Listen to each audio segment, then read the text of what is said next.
இந்த சமாதான பலிகளில அந்த பலி செலுத்தக்கூடிய முறைகளை குறித்து நான் பார்க்கும் பொழுது, குடல்களை மூடிய கொழுப்பு அப்படின்னு சொல்லி பார்க்கிறோம்.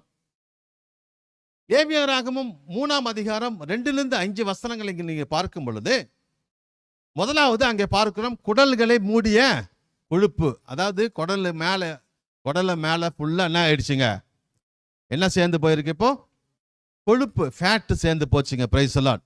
இப்போ நம்ம சரீரத்தில் கூட பார்த்தீங்கன்னா குடலுக்கு மேலே நிறைய கொழுப்பு சேர்ந்து போயிருக்கேன். ஃபேட்டு சேர்ந்துருச்சுன்னா தொப்பை வந்துடும். ஆமே, நிறைய பேருக்கு தொப்பை வந்திருக்கும். ஆமே, எனக்கு கூட கொஞ்சம் தொப்பை இருக்குது. ஆமே, எனக்கு கூட கொஞ்சம், ஒருவேளை எனக்கு கூட கொஞ்சம் கொழுப்பு ஏறி போய் இருக்குதான் தோணுது. ஆமே, கர்த்தருடைய இல்லைங்க, உண்மை தானே. ஆமே, இப்போ எனக்கு தொப்பை இருக்கிறதுனால அப்போ உள்ள என்ன சேர்ந்து இருக்குது? கொழுப்பு நிச்சயமா சேர்ந்து இருக்குது. ஆமே,